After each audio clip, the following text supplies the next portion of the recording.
All right. Ladies and gentlemen, welcome to another episode of the Red Plates podcast. This episode's huge because it's talking about the World Games and it's with Lucas Wiseman, but it's also the first second appearance on the podcast. So we've never had a reoccurring guest, and you're number one, two times, Lucas. How does that feel, man? That feels great. I was actually gonna ask that. That was like one of the first things that I was gonna ask. I was like, unless Walter beat me to it, I think we got it. But Oh, hell yeah, man. That's awesome. yeah, you're number one, man. I think you were one of you were what, episode two or three or something. Do you guys remember? Think it's I think two. two. Yeah. Dang, Yeah. that's crazy. You guys have still been doing this shit, and it's awesome. Hell yeah. Congrats, boys. Yeah. It's crazy. Thanks, It man. doesn't feel like it's been that long, but I guess now that we think back, it kind of has. We've been doing this for how long now? Like over a year? Over a year now, yeah. I remember like May, I think we finally were like, okay, let's really do it. And then we filmed like the episode one a few times and then finally like posted one. And then it was Lucas, the first actual guest, I believe. Or Walter, then Lucas. But Because I yeah, think we did Yeah, Walter yeah. in person, right? Because we did it at Afterburn. Lucas was the first a cross country guest. yeah. The first Zoom call. Oh, dude, I remember that Zoom call. We did 3 Zoom calls. Oh yeah. Oh, Oh, yeah. we didn't have the budget back then for the actual membership. Yeah, that's right. We're like, yeah, if we get like 5 episodes in, we'll invest. But for now, we'll just figure it out, eh? Yeah, we finally made it happen. We also felt kind of weird, like imagine like, hey Shell, yeah, we're actually gonna have to pause this because we didn't pay the $200. We'll restart it up, but yeah, now we're big time. But yeah, for those of you who don't remember, the listeners, this is Lucas Wiseman, 120 kilo Canadian lifter. He is actually how many weeks out from World Games, Lucas? Oh, dude, I'm 10 days. What's that? Yeah. It's Yeah, real I soon. so it's the 5th today, and then I lift on the 15th. So like Holy shit. it's really close.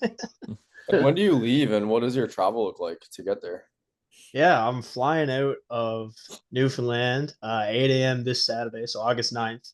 And then thankfully I meet up with Walter in Toronto, and then we go Toronto to Seoul, and then we go Seoul to Chengdu. So I think my itinerary, Walter's got a few hours shaved off, but I think I'm 29 or 31 hours travel. I think that's what it adds Holy up cow. to. Yeah. Wow.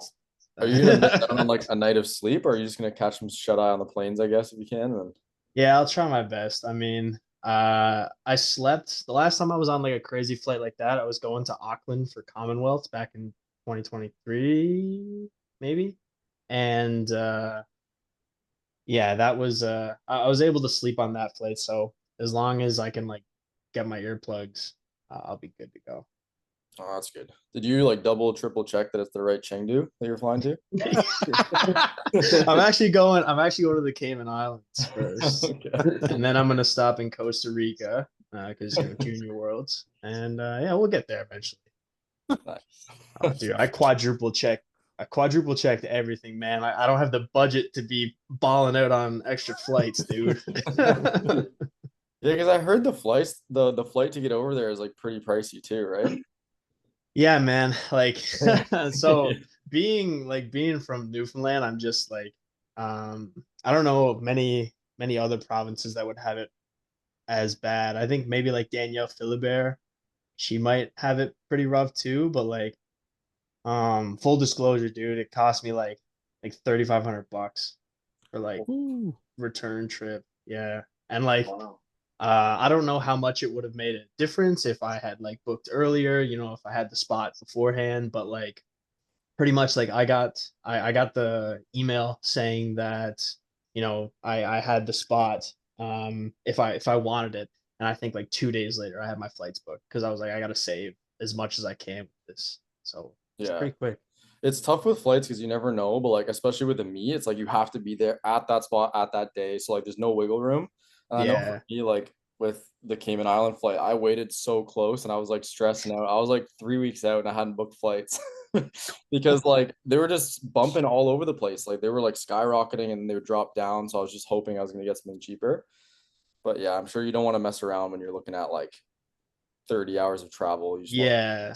Yeah, exactly too. And like, I don't know, trying to coordinate the dates and like make sure we're getting in like with enough time to like kind of adjust. Like, I don't know, it is what it is. Like time difference, like, everybody has to deal with it, but like to get in a couple days beforehand is sick. And then Rhea actually kind of convinced majority of us, if not all of us, I think, to stay for the closing ceremony. She was basically like, this is kind of like a once in a lifetime thing. I know she's been like, this might be like her fifth World Games or something like that.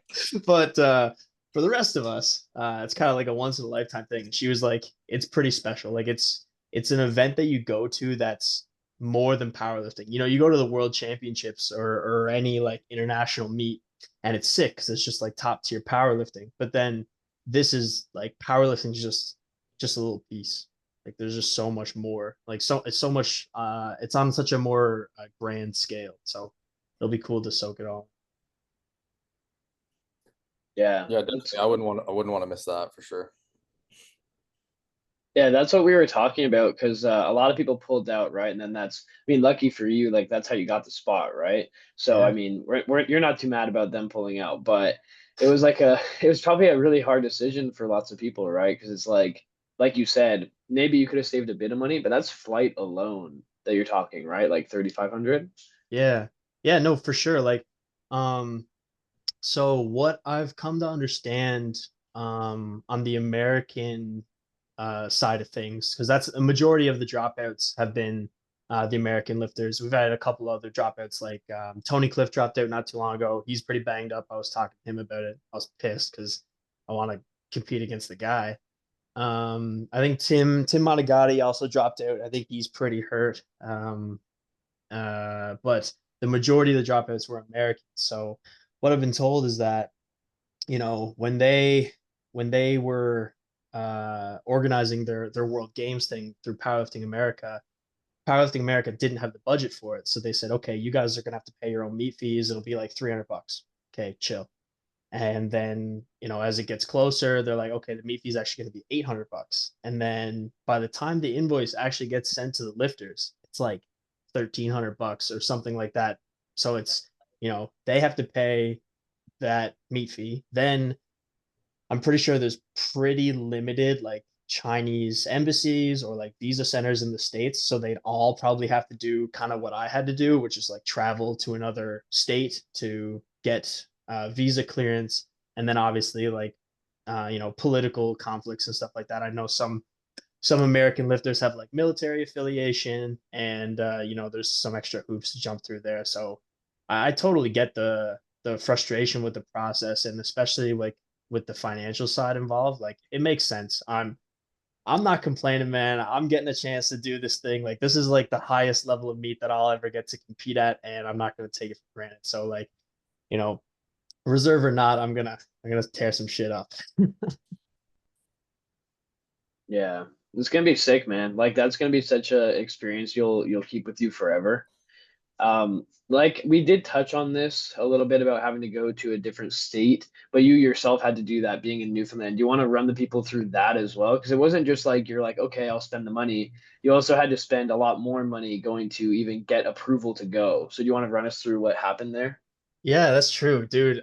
So I'll just start by saying like, Linda has been great.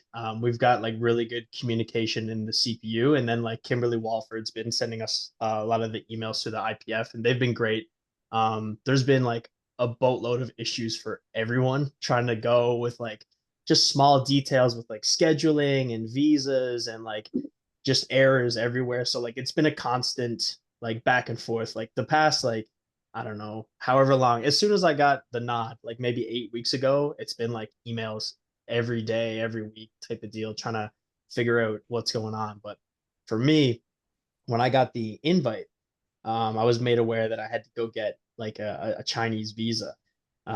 So they sent me an invitation for the embassy in Montreal. So I called the embassy and was like, "Hey, do I need to make an appointment? Can I just come up and apply?" And they were like, "Yeah, like you can come up and apply. You don't need an appointment." So I was like, "Great, okay, I'll just book a flight to Montreal." So like that was the closest embassy, like relative to Newfoundland on a map. So they put it to Montreal. So I was just about to book a flight to Montreal, and somebody spoke up and said, by the way, like Montreal only services Quebec and New Brunswick. Like they're gonna deny you if you go there. So I look into it further, and sure enough, I can't go to Montreal. So then I have to email the people at the World Games, be like, I need a new letter. I need to go to Ottawa. So then flight to Montreal was like, I don't know, maybe like four or $500, but then like flight to Ottawa was like 700.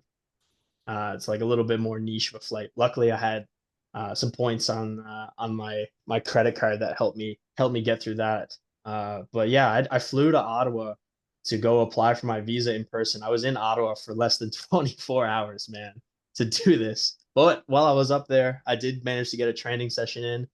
Shout out to Homer and Britt and Cam Hughes and company. Got to train with them at Homer's new spot. That was sick. And Homer was actually generous enough to house me for the night, give me some dinner and some breakfast. Dude, the guy's a legend. And then I literally hopped in my rental car, went to the visa office, was there for like 20 minutes, little interview, passed in all my paperwork, left them with my passport and a prayer, hoping that they would send my passport back to me in time, and then flew home.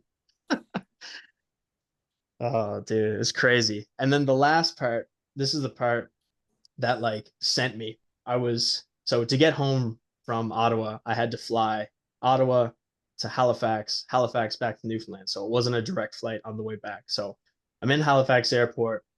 I'm just about to board to go back, and they're sending out these emails for us to send in our itinerary, basically to make sure that we have like accommodations to get from the airport to the athletes village and such. And I didn't get this email. So I'm like, all right, I didn't get this email. Hey, could you, forward me this email? Like I want to put in my dates. And they sent me back an email right as I'm boarding to get on my last flight home, basically saying, oh, you didn't get this email because you're not registered. You're not you're not you're not going, bud. So so I'm like, I'm crashing out on this flight because I just I don't know, I don't have data or whatnot. I'm just crashing out thinking like I just dropped all this money, went to Ottawa, applied for this visa, and now I'm not even going to the work. So it's been crazy. I got it all sorted out afterwards, obviously, but it took a couple of days of like what's going on here to really get it all sorted. But yeah. Bro, at Man, that point, I'd be like, I'm booking like a vacation to go see the pandas or something at least. Like, Oh yeah, the yeah, visa for and sure. everything. For sure. I was like, I told Jaden, I told my girlfriend, I was like, I'm just gonna go. Like Yeah. I'm just gonna show up there, and like I'll get through it. I'm nice enough. I'll just smile and wave and hang out with the boys, and yeah, I'll figure it out. man, that must have been like the most angry flight you've ever been on. The Just sitting worst, there, dude. no connection, no one to talk to about it. It's just like crashing out in this little seat. Just just stuck middle seat, just Oh, like man. vibrating. But yeah, by the time I got back, I was messaging Britt about it, and Britt was just matching my anxiety, so it made it worse. but but then like 2 days later or whatever, Kimberly Walford emailed me and was basically like, yeah, like they just didn't like have you in. But I was on good lift, so like I was checking the noms like every 20 minutes, be like, if my name's not on this, like it's over, dude. Toaster in the tub. But yeah. But yeah, no, it all worked out. But it's been a lot of hoops, guys. Like it was crazy. But now everything's squared away, like you're all set to go. I guess you're like 10 days out, so you hopefully. Yeah, better be. Yeah, no, honestly, all that's left is just to pack. And get over there, man. That's it. Like I'm super stoked to get there. I've seen like a bunch of posts about like the athletes village and stuff so far. Like other sports are there. Because it starts on the 7th, so it starts Thursday. So yeah, I'm just excited to be there. It looks sick. Like it actually looks like, I don't know, it looks like a crazy scale. Like I feel like it's gonna blow like my expectations out of the water for like what a competition of this scale is, you know? I saw the one post. It was interesting. Like the building that you guys are in, you share the events that are in there. It's like it's like tennis, some other kind of racket sport, and then like some kind of martial art, and then Yeah. and then And powerlifting. That's a powerlifting. crazy combo. Yeah, no, it's gonna be man, it's gonna be sick. Like I can't wait to like or see what I can check out while I'm over there in terms of other sports. Just because there's really like niche ones. Like, dude, there's like I'm pretty sure there's like drone racing. There's like air sports, but then there's like like combat sports that would be really cool to watch. And then like um there's one that's just in the World Games this year. I think it's called like powerboarding. It's basically like a motorized wakeboard. So I'd love to Oh, wow. watch whatever that is. Yeah, that's And how big is the compound, if you know, like walking around and all that? I saw a video from the Canadian like floorball team basically saying that like if they spent a whole week like exploring the athletes village, they don't know if they'd see it all. So like Damn. I don't know. I'm stoked, dude. It's gonna be sick. They also they weren't sure if they were gonna be able to accommodate all of us over there in terms of lodging, but they ended up getting it figured out for the most part. That's still something that I'm emailing about, but we got assigned our roommates last week, and they put Clifton with Garcia. They put Walter by himself. And they put me with Joe Jordan. So Wow. it's gonna be a fun time. Yeah. That's weird that they didn't give the Canadians like the Canadians, you know? Yeah, dude. Walter got a room by himself. I got my reserve spot before him, man. Come on, let a big guy get a room. I also think putting two people that are like direct competitors in the same room is also kind of funny, isn't Clifton and Yeah, Clifton and Garcia, Yeah. both 66. gonna be like keeping each other awake or something? Yeah. Yeah. Sabotage. Bro, someone's getting poisoned. I wonder if it'll be like I know the Olympic Village, they had like these cardboard beds kind of Oh, things that they God. had set up there, like like little boxes. I don't think they were that bad, but it was basically like just to keep it like the cost down, it's like a bed that was like folding cardboard and a cushion on top. Yeah, it's like an anti-intercourse bed. Pretty much. But yeah, no, I I mean, don't know hopefully what you don't have the problem with Joe Jordan. I was just gonna say Let's see. First thing I did was like follow the guy on Instagram just to be like, hey man, it's me. I'm your roommate. That's funny. he's just a little fella, isn't he? He's a 66, yeah, but he's him and I was listening to a podcast the other day, and like he's like a Pana, he's a rival for Pana or something like that. So I figured you'd like that, Trevor.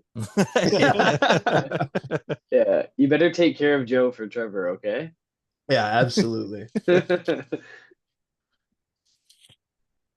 So what is the breakdown of like the schedule? Like is it out and live? I haven't really had a look. Is it like all the powerlifting's like within like 2 days, or how does that work? Yeah, you got it. So like classic powerlifting 2 days, quick powerlifting 2 days as well. Um, I forget if there's overlap. I think there is. I think so. On the 14th, it'll be the lightweight and middleweight classic men and women. And then the 15th, so that Friday, will be the heavyweight. So Walter will go, and then I'll go in the supers. And then I'm not sure if that same day they'll have the light and middleweight equipped. I know the next day, the 16th, they have the like equipped heavyweight and super heavyweight men. So I'll definitely check that out. That's gonna be sick. Yeah, that would be very cool, man. And so we have like I guess a lot of things to touch on in terms of like potential goals for your comp, right? Like we had Matt Vena's big performance at NAPF. How did you feel watching that one? Dude, I watched the whole thing. The only thing I didn't watch was bench. I was out walking, getting my steps in, but I was checking lifting cast, so I was keeping up with the attempts. But dude, what a day, man! Like, and props to him, man. Like, out of anybody to like take that total record and push it to the moon, like I'm glad it was him. Like he's been like when I first started powerlifting, dude, like I think I might have touched on this my first, like on our first pod, but like my first nationals, I came 12th, 93 kilo junior, and he was first. And like he was like a god at that time. I'm pretty sure he like, I don't know if he got it, but he definitely attempted like 300 kilo bookends as a 93 kilo junior, like 300 squat, 300 pull. And I thought that was like absurd. I think I was squatting like 210 at that time. But Whoa. yeah, like I'm 0-4 against Vena in in head to heads since that day. So yeah, it'll be fun to hopefully take this record back from him shortly, and then we can take it from there. I Are was you gonna shave laughing. your head for this, or Oh, dude, less hair, more kilos. That's the that's what it plan. seems? Yeah. He's been leaning into the bald gains lately. So you know, if it works for him, why not? I Yeah, was I think he laughing. Someone at NEPF said it's like he's powered by the power of love. Like it's like because it's like he started posting about his girlfriend. All of a sudden, his lips are exploding. It's Oh, her having her dude. there spotting him all the time. She's like yelling at him during the meet and stuff too. That's it, dude. I saw the video. I think it was his pull, his third pull, his 365 pull, and she was screaming at him. And I was like, yeah, dude, there's no way that guy's missing. Yeah. So, He was like blowing kisses from the tops of his and stuff. so I got to get her banned for St. John's. That's noted. Just kidding. Just Yeah, he did really good. And he has been posting. I think he posted today. The ball, like it was like a comparison to when he had hair and squatted 325 to when he was shivving. It was like a third to a first, and just like just under a year. yeah, dude, it is crazy. And he's done a really good job of like filling out 120. I know that he's kind of went up for Moose Jaw Nats, cut back down, then bulked back up again. And that seems to be doing him wonders. I mean, he's got so much time to fill out the class. Like he could still be a 105 guy. But one thing I will say is I'm surprised he didn't squat more. I'm surprised he didn't load more. I understand, like, you know, load 800. It's like is really special, and it was a record too. But I thought he would have took more. Like he looked like he had more. I thought he was gonna take at least 70. That's what my prediction was, going into the day. I thought 70, 200 to the 205, but I didn't think 365 deadlift. So props to him for that. That was sick. Mm. Yeah, I didn't expect that either from him, to be honest. The pull? No, yeah. A lot of his Yeah. pulls in prep looked like kind of shaky and all over the place, but the 8 was nice. Yeah, he pulled it together. No pun, but Mm-hmm. it was sick. Yeah, his squat's Yeah. funny because like I know he can definitely grind. Like we've seen him hit some like super gritty squats where he just hits Yeah. a wall and like sticks with it. But yeah, he has that sticking point. Like coming right out of the hole, I think, is when it just kind of hits him. And Hmm. yeah, that was a beauty squat. He definitely looked like he had a little bit in the tank. Yeah. It was dunked too. Like it was deep. It was, dude. There's some squatting monsters. Just the segue, just the shout out my boy Matt, but my buddy Matt Genge took a stab at my record at our provincials here. Oh, Loaded yeah. 369, bro, Yeah. and he decimated 347 and a half. Like in the back room before the day started, I was like, "How's your cut going?" He never told me he was going 120. So he weighs in 114, and I was like, "I thought you wanted a nat record today," and he was like, "I do." I feel like I knew something was going on though, because his training did look crazy. I was like, okay, something's happening. Because what was his best squat at 105? 340-ish? 40 maybe. I 345? think in Moose Jaw, maybe 40 or 35 or 40. Okay, so he's still big, but I remember I Still don't know if he big. was He's still a squatting squat like guy, yeah. he was squatting like in the 330s, 335, and he was like practically jumping with the weight. I was like, okay, Yeah. like something's happening. Yeah. Yeah, he did that with 347 on meet day and then loaded 369. And I was handling like a couple of lifters, but I had to like walk out front and I was sitting down like, oh man.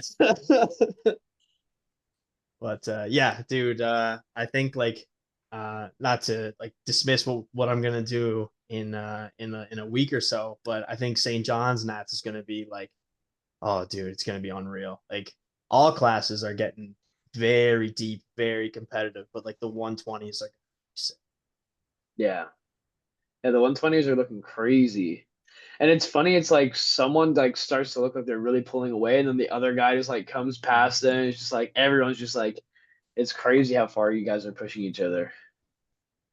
you need that. You need that healthy competition, dude. Like Bryce has said it before, like nobody really pushed him for years. he could just get away with just showing up, putting together a total, going to Worlds or like winning nationals. But then like somebody comes along to push him, and all of a sudden just PR total and PR total, right?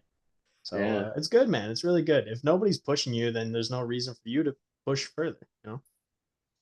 Is Bryce Yeah. sticking around at 120? No, No. not from what I know. I'm pretty disappointed. I would obviously love to. I want to compete against him more. But from what I know, he's stepping away from 120. Not sure if he'll like go to 105, but he's Masters 2027. So Yeah, like I knew he was getting up there. he's pre-Masters. So he's the same age as my buddy Yolo, who I train with, and they're like talking about Masters for him now. So Yeah, not I know sure. before Worlds he was kind of saying that, but I wasn't sure. Maybe after his World performance, if he changed his mind, you wanted to come back for another round or not. But That's what I said to Britt. I was like, listen, he had a best prep. Like his Worlds prep looked unreal. He was crushing shit. He was PRing and training, and he got sick a couple of days out, which tanked his performance. Still managed to snag a bronze medal deadlift, pulled 365, but I feel like he just has one more big total in him, and I want to compete really bad. yeah, I think it looked like he was going to hit something like similar to what Matt hit. So it was Yeah, that's what I unfortunate had that him. he I got had him sick. pegged But for. I had him pegged for like 925, 930, yeah. and yeah, Matt did it. So somebody did it. Well, who knows? Maybe getting closer to that, so I'll get fired up watching you guys all train. Hopefully, fingers crossed. Man can dream. Do you know if that Oh. other guy's coming back, or is he going 105? The Delano guy from Who? Nats, you know? Ooh, no, I'm just kidding. I know how that works. Yeah. I have no idea, dude. He hasn't posted unless he's a story guy, which like I'm a story guy, but he hasn't posted in a while. His training was looking like pretty heavy, pretty good. Um, but no, I haven't heard anything from him in a while, so he could just be lurking in the shadows. He could total like 9-7 St. John's, and I'll just crash out. But whatever. Yeah, that guy was a freak. He just like seemingly came out of nowhere. Oh But I, yeah, yeah, oh man, my I guess we my can touch on that. my blood, like, dude, props to him. I went over, I shook his hand at the end of the day, like, congratulated him. Like, that's a big deal. Like, especially to be like, I know what it's like to be doubted and to not be like considered for that and to like achieve something like that. So I wanted to give him props and show him some love. But dude, my blood was boiling when I was getting walked over by Cesis, and I just saw him get in his truck and just drive home. And I was like, Yeah. What the fuck? Yeah. oh man. I remember reading a caption of one of his posts, and it was basically like he made a whoopsie and like didn't sign up for any PF. He's like didn't realize like that was like a thing. Like so Dude, like, he didn't, yeah. he missed weigh-ins. He missed Yeah. weigh-ins. He was at the bottom of the list. He showed up with a pizza, and they were just like, "You're at the end. Like you're super late." And he was like, "I had to wait for the pizza." That's incredible. Just nonchalant as hell, and like just pure brute strength, man. Like all of his lifts are just monster power. Like I think I don't know. I think Willis might have had the 120 bench record before he took it. I think Willis might have had like two mid 238, I 30s. think. Yeah. And then he pressed 240, just like whatever, another day. So man, people I just feel coming like out he of the was woodwork. talking about going to 105 or something like that, but I don't know. I don't know. It's not, Sticks around. dude. 105s are scary. I left that. Yeah. Well, I was gonna say it's nice that it seems like you and like Matt are like pulling away. It seems like with the total because it's getting close for a bit there. Yeah, no. Well, like, yeah, the dude, holy crap. Like I totaled in PEI, I totaled 910 and a half, which was a national record for a minute until Bryce took it from me. but Walter totaled 908 that day, and he was like, dude, you can't let this happen. And I was like, I don't know what to do. Yeah. Oh. Yeah, the 105s are a crazy, crazy class, but Yeah, it's deep too. Like, there's like maybe like 6 of the top 105s that weren't in Moose Jaw, and then the 105s that were in Moose Jaw still put up a hell of a show. So St. John's Who was Nats. I that? can't wait. What's his name? I think Ezeal. Azil, Yeah, yeah. Yeah, something he like had a that. great day. He had an unreal day, dude. He Yeah, was yeah. another guy who went like Instagram dark for a year and then just put 50 kilos on his total. Yeah. Sick. Or Yeah, he more, had maybe. like 80 or something, didn't he? Yeah, something like Yeah. that. Which the year prior like would have won Nats or very close, no? It would Or have no, I'm won. thinking It would have of won BC. 23. Yeah, it would have won because 23 would have Tap. won. Yeah, Tap totaled 885 and a half, I think, at BC, and that was at the time that was best GL for men in CPU history. And since Mm. then, I think like 4 guys have broken that, which is wild, man. It's crazy. Well, and 2 of those guys are 105s as well. So it's like Walter was kind of like in the position that Bryce was in. And then a few guys come and start pushing, and then Chris beats him. Walter gets way better. Stanley comes, and Walter comes again. And then like Walter finally beats Stanley again, just like on like body weight there, I Yeah, think. It's yeah, crazy. Like what you said is so true. It's like you can just kind of be doing your thing and not realize like, oh shit, like I have to push harder now. Like there's people pushing me, and like the ceiling has just went insanely high. dude. I'm a firm believer of like, people really demonize comparison, but I don't. I think it's very important. I think you can do it in a healthy way. I think if you're like if you have like the mentality for it, it can be a huge training aid, man. Like I love comparing myself to the top 120s across Canada. Like if I see somebody have good days on squats, good days on pull, good days on bench, like it makes me fired up, makes me want to train harder. And then like looking out into like beyond Canada, like I take a lot of inspiration from like Tony Cliff's training or like Nonzo's training, even like looking at Joseph McDonald, I think, is the Burger Mm. Boy. Yep. Dude, that guy's sick. But like all those 120s, man, like you got to look at them and see what they're doing, and it gets you fired up. I think comparison can be a good tool if you can use it. If it's making you like anxious and not want to train because like look how good all these other lifters are, then like yeah, dude, just turn it off. But like if you get fired up from it, then hell yeah, man, go for it. Yeah. Yeah, I think we talked about it before, just like on a smaller like podcast with just us three. But I remember like when I was at commercial gyms and I didn't really know too much about powerlifting or follow people. This is like a smaller comparison of it, obviously, but like I'm there like squatting like 315, then 405, and I'm like the king of the gym. And then you like realize like, whoa, everyone's so strong. And once that like idea of like this is possible is out there, it like helps you get so much further because like your eyes are set on way more now. Yeah, exactly. Exactly. Like it's the saying is, would you rather be like a small fish in a big pond versus the big fish in a small pond, right? Yeah. Yeah, it's interesting actually because you have guys like this is a big throwback, but you know Jesse Norris, like Yeah. he I think was the kind of person that just like had no idea about powerlifting, so like he didn't really know what was possible, but then he just pushed himself to like these crazy numbers that like no one was doing, but because he didn't pay attention to powerlifting or just didn't know, like he didn't set any kind of like limitations on himself, you know? So there's different ways that you could look at it because I feel like if you look at certain weight classes now, it's like everyone's so close together is that the actual physiological limit or is it like a mental thing? It's like if people see, oh, this is what so and so is hitting, so this is what I should be hitting. I don't know.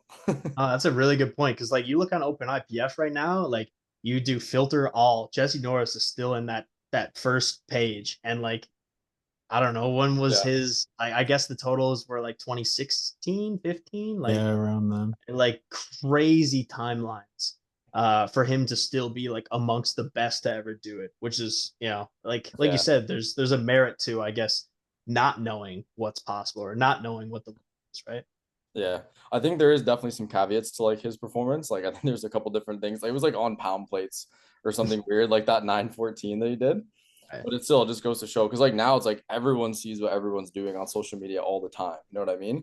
And if Yeah, you look at like the 93s, it's like they're all like clustered so close together. Like they're all even like with their deadlifts, like they're all pulling like almost the same, like relatively close together, right? So it's that's right. interesting. If you just didn't see any of that, you just thought like anything was possible, would someone be pulling like 400 keys? You never know. Bro, bring Yeah. back Chance. Yeah.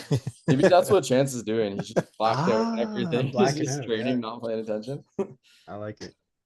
Maybe that's what Carlos is doing. I hope so. Yeah, that sucks. Anyway, so actually, speaking of like different types of motivation, like just comparing yourself to others and stuff, and then we briefly touched on your last meet, which was Nats. You obviously had like a bad taste in your mouth, and it wasn't your best performance. Obviously, bummed as anyone would be. But how did you kind of deal with those kind of emotions of being on such a high, going from like 105 into 120, boom, boom, boom, pushing all these like legendary people, like trying to like, hit the national record total. And then like you show up and you just don't have your day. You get beat by two people who you didn't really necessarily think you would. And how did you feel like after that? And then how did that fuel your training? Like, did you find that was super helpful as well?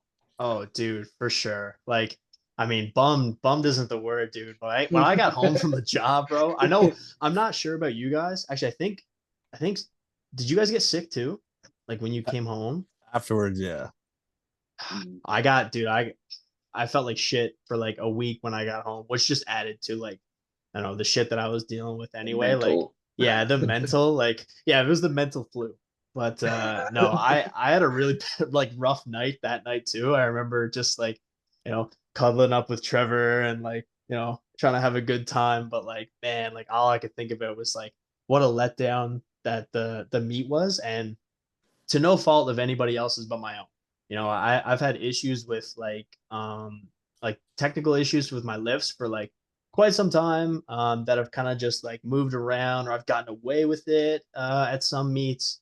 But this was a meet where it really came to like bite me in the ass. And the first couple of weeks when I got back from Moose Jaw, I was just like kind of down in the dumps. Like nothing was on the horizon. I was like, guess just prepped for next nationals or whatever. And then I think it was my buddy Dryden when we were training, like a couple weeks post nationals. He was like, "Dude, I missed when like you were fired up for training. I missed when you had like you had like, not to be like cliche now, but like you had like an aura going into like your squat sets. Like we'd take our big shit on Saturdays."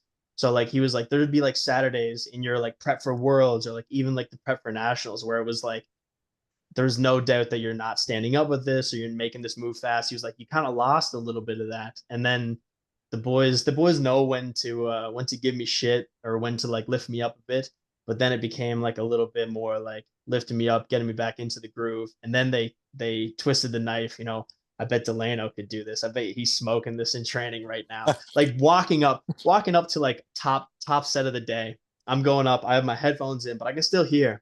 And I just hear Dryden just, come on, Delano, let's go. And it just like, Oh, oh, it makes like the hairs on the back of your neck stand up. And then like subsequently, like sessions were great. And like we would push each other, like, we have some names to, like throw his way. Like everybody in the room has their own little ticks that you can use to get them fired up. And the boys can read me like a book. So if it wasn't for like my training crew, dude, I wouldn't be in the position where I am, especially with like being able to bounce back from like a shitty performance like Nats. But I kind of lucked out because I decided that we would make like a boys trip and go to Easterns in Nova Scotia. I think that's like 4 weeks from now. So I was like training really hard for that. Like my goal was to go in and like blow up my total and just kind of make like a little statement, like I can do this. Like this is who I am, and this is what's going to show up when nationals rolls around next year. And luckily for me, I was already pushing pretty hard when the World Games invite came around, and then it took it to another level. dang, man. So you were ready anyway. You were like, I'm about Yeah, to show these guys. And then they're like, you're coming. You're like, oh my God. Perfect. yeah, dude. I'm pretty sure. I think that week before I got the invite, I attempted 400 on pulls, and then I did something I did something notable on that Saturday for squats.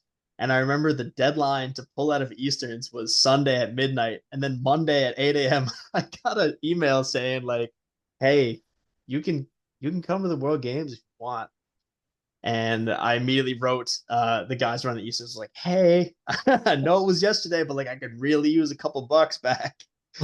And they're beauties. They helped me out with it. But yeah, I was already like meat mentality, like prepping for Easterns. But then I just sped up my prep a few weeks time and worked it for World Games.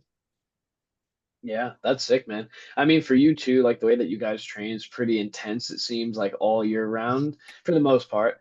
So I feel like you could have made it happen anyway, but like the fact that like you were already like within 4 weeks gonna be putting up this national record total, that's what you had the mindset of anyway. Like I have something to prove is probably like the sickest prep. Like it just kind of all worked out so nicely.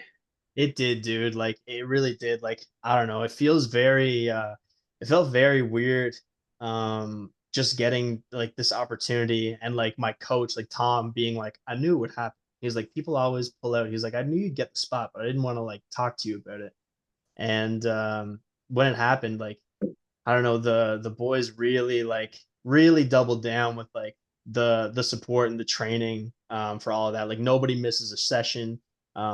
Nobody trains alone. Like we always have somebody there with us to either like push or like just sling plates. Even like some of the boys will even come in when they're not training to just a spot and stuff like that. So that like really helps. And like I know that when I'm over in China and I'm like chalking my hands, getting ready for my second squat, I can like picture everybody like behind me. It just gets me fired up, man. I don't know. Yeah. It's special, special feeling. They're gonna be whispering Delano, Delano. Yeah, dude. Oh Delano yeah, in the man. chat. Just Well, it's gonna be, dude. It's no disrespect to him, but it's got to be Venna now. yeah. It's gonna be Matt. Yeah. I was Uh, just looking. Is Nicholas? I don't know how to say his name properly. Perod. Is he direct? Like, is he a 120 too? he's a 120. Yeah. So It'd be he like a for direct years. competition for you, right? Yeah, for years he's been a like a 110 to 115 kilo lifter. The last 2 years though, he's been a lot closer to 120 and like filling it out. He's super strong. He's been at it for a while. Him and his sister are actually both representing France at the World Games, which is pretty sick. I think they did a little piece on that. But yeah, for as far as like nominations go, it goes Teamer, Etienne, Payroad, Taras Melnichuk from Ukraine, me, Christoph from Hungary. I think it's Victor from Spain, and then Steve Ringu from Belgium. Those are the 8 for super heavyweight class. So ETN is doing it. For some reason, I thought he's still doing it. Yeah, he's still doing it. He posted today something about his visa. He's still waiting or something. Yep. Yeah, he said, if the visa comes, we go. So like, I don't know. Shit. He's kind I of hurt wonder. too, isn't he, Etienne? Yeah. So okay. Just break this down for you. So Teamer's nommed 1 with like a 112 point something GL. It's The fake Teamer we news. saw at Worlds was a 106 GL, and he maxed it. So unless he blimped up again, I don't foresee 112 Teamer. He could be like 110 Teamer maybe, or like 108 to 110 Teamer. But that's your number 1 nom. Then number 2, you got Etienne. His nominations from last year's Worlds, which was 958 and a half total. I think 112 ish GL or like 111, high 111s. And he just went all out, won the world championships. Props to him. 962 and a half and similar GL, I believe. But obviously, he just came off Worlds. He just came off like an all or nothing Worlds, first open world title. So we'll see how he's doing. Payroad is pretty dark. I don't really pay attention to his training, but he's nommed with 108 GL. And then Taras Melnichuk from Ukraine. I think he just totaled 907 at Worlds, and his GL is like 106 and a half. And then it's me with 106 GL from PEI Nationals. So, dude, that's like 108 GL to like you might win this thing with a 110. Like the super heavyweights uh is pretty open. Like I know the other classes there's units there who can total or like have 120 GL on any day, like middleweight, you got Chael, and like he's there. You got Chael, Jurens, and Enna, and then heavyweight, Gustav Hedlund, Anatoly, Christian, and Walter are all there in that like 110 plus range. I think Gustav and Anatoly are like 117, so they'll probably be up there. But super heavyweight is pretty open, man. What Damn, would man. say like a 940 give you? Not enough. I need more. That'd be 940. like what, 109? 8? Maybe like 108. For me to get like I think I need a 952 would give me a little over 110, I think. And So yeah, you need like 375, 200, 375. and you're good. You're We'll see. right in there though. Like it depends how those guys show up, I guess, or how ETN shows up.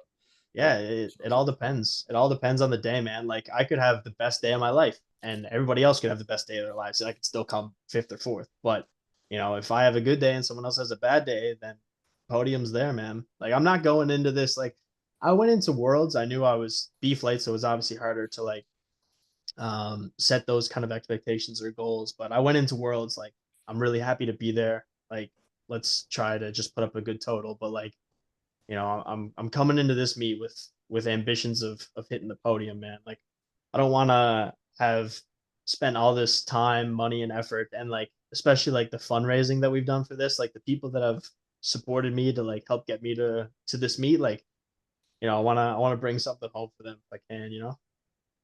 Yeah, I'm really glad we can watch it now too. They posted that there's like live streams and stuff. Initially, I was like, I didn't think we were gonna be able to watch it, but Yeah, dude, that would have sucked, man. Imagine like I don't know, I wouldn't even be able to watch my own lifts, like the replays.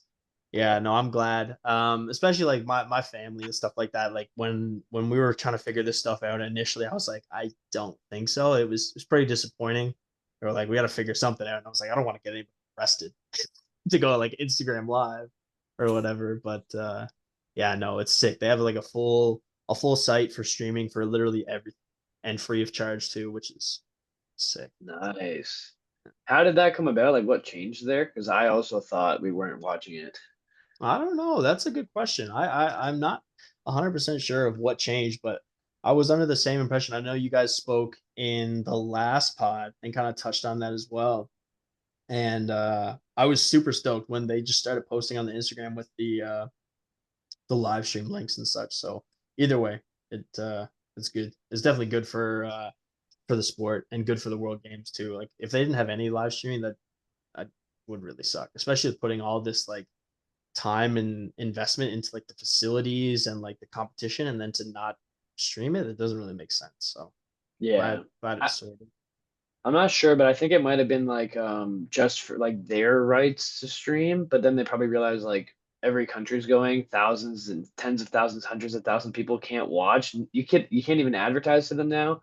So I Yeah, assume it has something to do with that, but like it's good anyway. Like I'm happy because yeah, that'd be kind of bad. And also there's also speculation or something I just heard, but it's like if they can't even if they weren't live streaming it, like they're not gonna kind of account that as like a wild card for like Sheffield. Say someone does something amazing over there, like right. if you broke a world record total, but like no one can see it, like it's like I don't know, it's not like not legitimate because it is, but it's just But anyway, that's probably off. That's probably fake news now. So. They actually weren't going to take wild cards because of that. I don't like see like again like it's kind of just things that I've heard, but like they just weren't looking at it like the same, I guess, because of a lot of these things. But again, like I don't know, wasn't like directly told by anyone of like a higher up importance, that has Yeah. that say. But I just heard about it. So Somebody on Reddit said something, and no, someone I told went me, from but like there. they heard it from someone, and then it's like I don't know, like I don't want to say who, but Yeah. I I mean feel it's like that fake was news. the thing with the live stream. So I was like, everyone was saying there's not going to be a live stream, but I'm almost wondering if that was just like another reason as to why like a lot of the Americans were pulling out. Like maybe it's just like another Oh, excuse. that's fair. But Yeah, yeah, yeah. Do you Yeah. know, Lucas? Can you set world records at this meet? yeah, Oh, Yeah. sick. I was like, you should. It's the World Games. Like, but yeah. no. I So that was actually like a big thing that I was looking into because normally or you'd think in a situation like this, where they're combining two weight class, it would almost be unfair to have chips. Like if I had access to a chip that like Teamer doesn't have access to, is that fair? But where it's a GL based event, I went back and looked at like previous years, like Rhea at last World Games bench 227, so she was able to take a chip on bench. So that's all good there. And then I was messaging Britt because I was like, who do I know that's probably gonna take world records? She knows. Yeah. So yeah, I'm paying attention, dude. I'm paying attention to those numbers. And it'll be pretty What are cool. we what are we looking at for the squat? You know.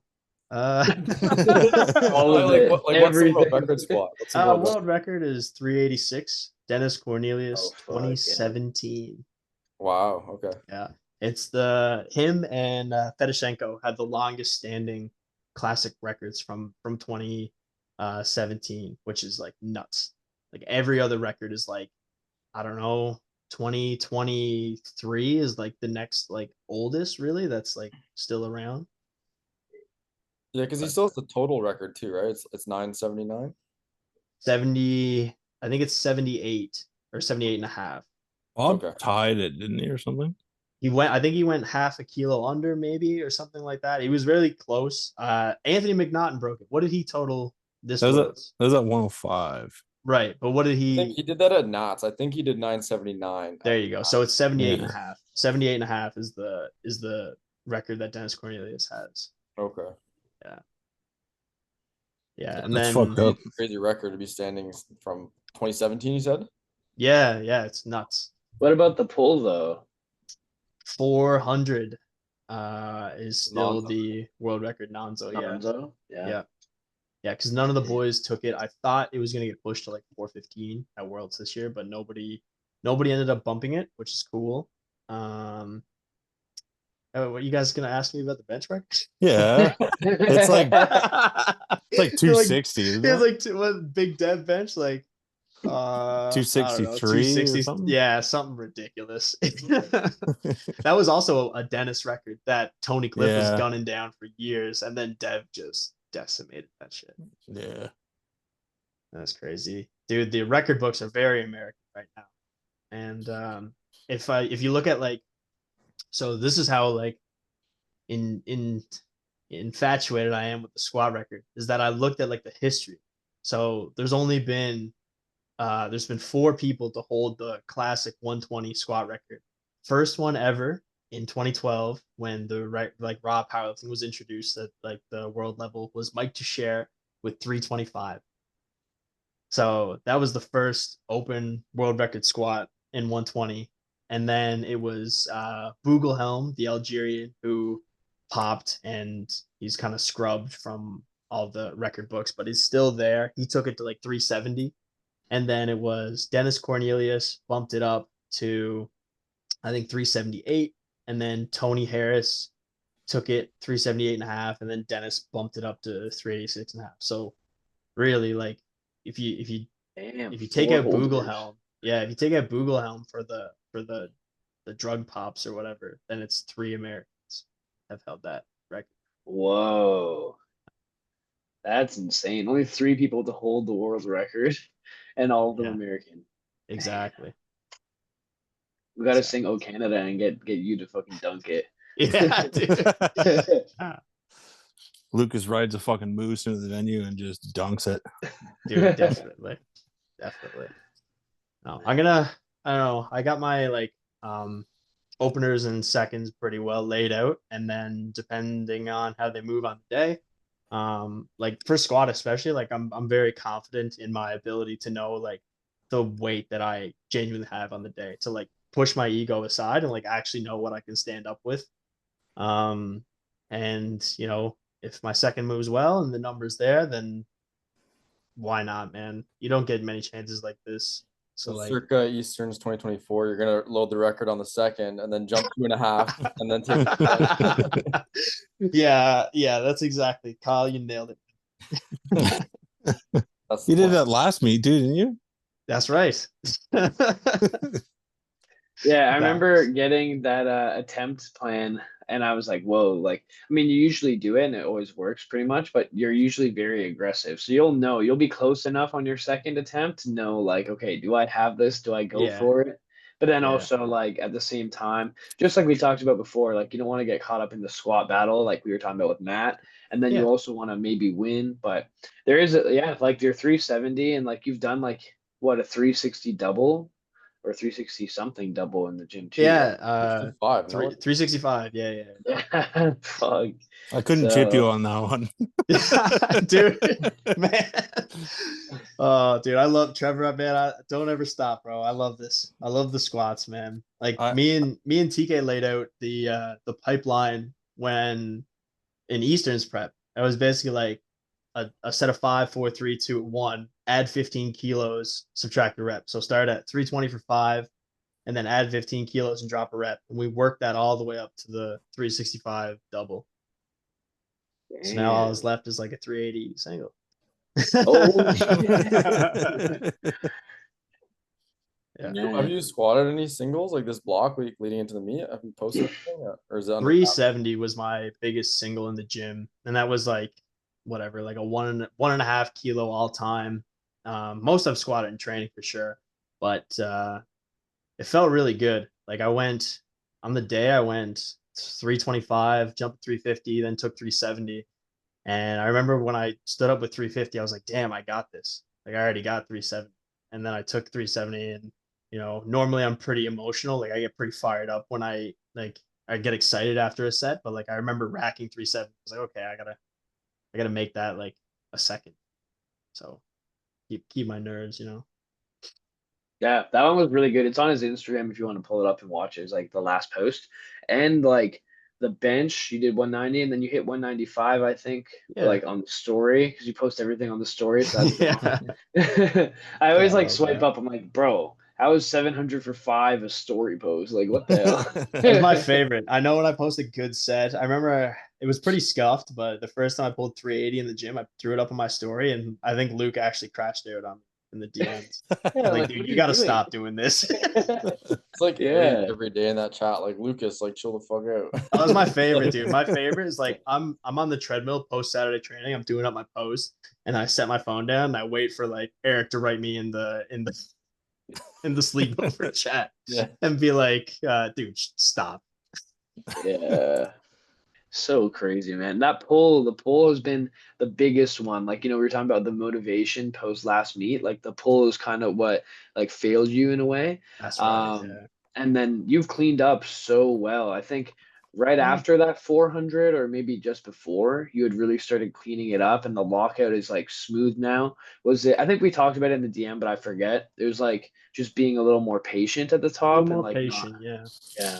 Like I used to kind of just rely on the momentum, so like do whatever I can to like pop the bar off the floor and then ride the momentum up to lockout. But I've learned to be a little bit more tame, a little bit more controlled off the floor, and just set my hips in a little bit better of a position so that as soon as I get above my knees, it's not like a bobble, it's not an up down, it's not like that stick. I can just kind of lock and lean back and it's there. So I'm super stoked that that came around. Obviously, like that's a kryptonite, man. Like you can't be losing 20, 30 kilos on your total because of like botched deadlift technique. Like I don't want that to be my identity. So gotta fix that as soon as I can.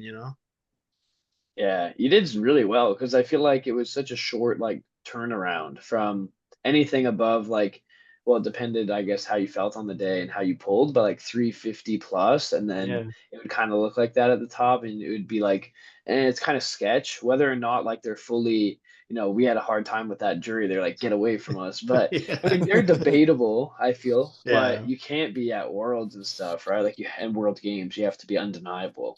That's right. Yeah. So that was the main thing too. Like, you know, um, I feel like we have pretty strict judging in the CPU, and that reflects well on our like Worlds team. I mean, Worlds this year was a bit. I don't know about that. Okay, well that the statement doesn't work for this year, but in previous years, like I feel like our judging translates really well to Worlds. So, Yeah. if you can get away with it at nationals, you'll be able to get away with it at worlds, and the fact that they're nipping that in the bud at like even like regional level meets is really good. It's really good for us at least. Worlds this year was a bit ridiculous, so that's another thing. Like when Garrett and I hopped on our coaching call, he was like, "I'm really glad that you cleaned up your shit because like if not, I don't know, you'd probably have to just open 320 and then pass."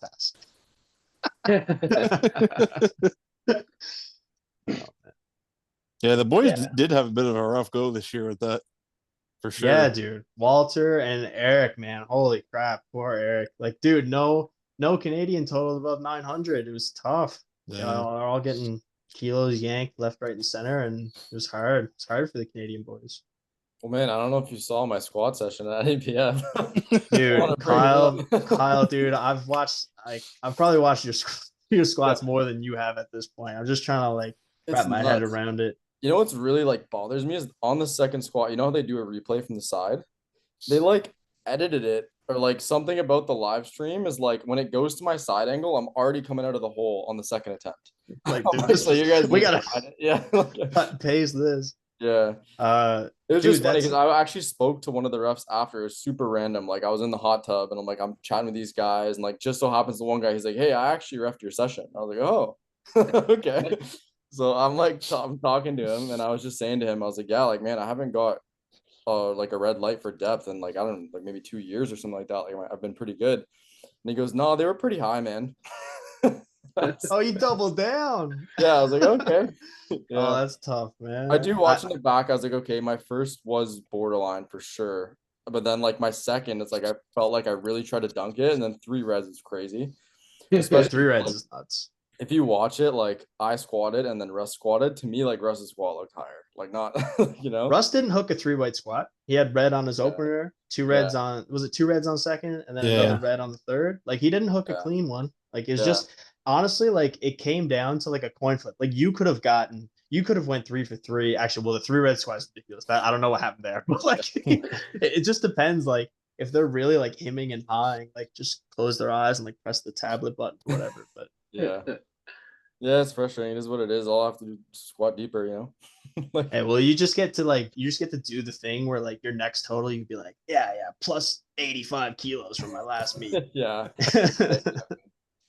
Yeah, I'm in the same boat as you, whereas like I was even my nationals, like I wasn't super happy. So like for me, it was like this meet, I was like, okay, like I'm gonna like ball out, and then like I kind of hurt my back 2 weeks out. I saw that. Like, oh shit. But then like it ended up being okay. So like despite all that, it's like I still was able to lift, you know what I mean? But I just underperformed.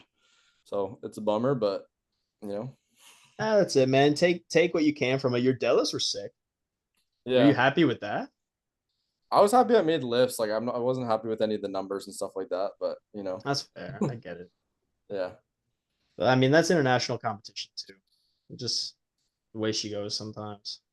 Yeah, like that was the thing is I was watching the calls earlier in the week in some of the sessions. I was like, okay, like it doesn't seem that bad. They're almost being pretty lenient, but I feel like that's pretty typical. Is like sometimes like they'll get more strict like when it comes to like the bigger sessions, like the open lifters, like whatever, they start like really cracking down. And I felt like that's what kind of happened, you know. Yeah, sometimes they'll have like mid-meet meetings with the officials and basically be like, you guys are calling like nothing there. Like we need to see some reds on the sheet.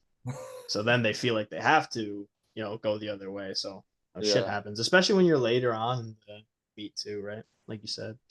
Yeah, I think it was like maybe it was the 120 plus session. I think like all of them missed their third dead except like maybe Eric. Eric hit. He was the only one. That's pretty standard. We only have so many lifts in us. Yeah. It should just go 6 attempts. Hey, Trevor. Just get rid of the deadlift. Just go back and no, hell no. I can't. We're usually on the same page. Hell no, I can't take that. What if they just do squat though? Hell yeah. Yeah, that'd be fun. Get me in that. Man, the one thing I was happy about the NAPF judging though is the jury wasn't too intervening. Like, you know what I mean? Mm-hmm. It's like at Worlds, I felt like it almost took away from like the viewing experience because it's like, oh, like did they actually get it though? Like you have to wait for the jury and then they take back so much shit. Versus like this time, it was kind of like, okay, if the refs call it, that's what it is. Unless it's like blatantly like. Yeah, right? They might overturn it to a good lift. You know, I think they had a couple of those occasions, which was nice. But like, the double crowd pops at Worlds just suck. Like, you see your favorite lifter like gut out a 2-1 lift, everybody goes crazy, and then all of a sudden, Yeah. jury over, whatever. Yeah. Good. Yeah, it's just fresh, especially my like the head ref giving me a red for depth. I think is insane because when you look at my squat from the front, it's like what? Yeah. At least there we could have we could have argued, if we got at least one white, but yeah, I got you. You didn't like your mustache, maybe. I guess not. They didn't like that I had hair. I should have been bald. Yeah, you should have been bald like Russ. Been He's got one bald. red. Yeah. What's next for the Red Plates boys for competing? Is everybody just gonna hold out till Nats, or anybody doing any betweeners, any tune-ups? Well, in Ontario, you have to do provincials unless you've done one potentially or more international meets. So we kind of like Kyle, maybe he'll see if he can get like a bye. But I think other than that, we all have to be doing provincials. So we're doing it, but how hard will depend, I guess, upon like the person, right? Like, Okay. I don't know. Kyle, what is your situation looking like? I'm like 99% sure I can get a bye, like so get out of having to do provincials, and I'm just gonna get back in the lab and go crazy because I have a lot of work to do. I mean, Quaker's looking good, so, so I gotta put on a lot of my total. And yeah, I'm in the same situation as you. Is like I just really want to. It would be nice to have maybe something right like in the middle, but I think what would benefit me most is just like putting my head down and just going crazy for 6 months, 7 months, like however long it is until nationals. Yeah. If you can stay locked in for that long and like that off season and make it count, like it would be unreal. I find for Yeah. myself, like sometimes I need to have that meet or that big day to like push towards. Like having some light at the end of that tunnel really helps. But Yeah. I think for me, that's what it was like. Even like last 2025 nationals, we didn't technically have to do. You know what I mean? Mhm. It's like I was like trying to have a big one there, and then it wasn't amazing. And then same thing as NAPF. So like I could sign up for something midway, but I don't think that's what I need. I think I just really need to like lock in and just like go, like just train super hard. I'll hit some big lifts in the gym and stuff like that, But yeah, I think probably just wait till Nats. What about you, Trev? I could do provincials, but I don't think I'm gonna full sender or anything. It's like end of October, so and I'm fat and out of shape. So you do those super meets, they fucking hurt. Need like 2 months off after. So probably hit something decent, but nothing crazy. Squat something maybe. Just load it up on squat and then take the rest of the day off. Yeah, that's what I've been saying too. That's what Luke keeps saying, but we'll see. All right. Could be cool. I don't know if I could hit the 387 if you hit the world record. So Will you load it up, please? I'll just my whole body would just explode. What's the 120 plus record squat in Canada? 380.5. Big J. Oh, Also heaviest squat in CPU. Yep. Really cool. oh shit. So wait, Lucas, then you could potentially have the heaviest squat in the CPU if you Yeah. Potentially. Yeah. If. Yeah. Yeah. Until Jay that's finds fair. out and gets angry.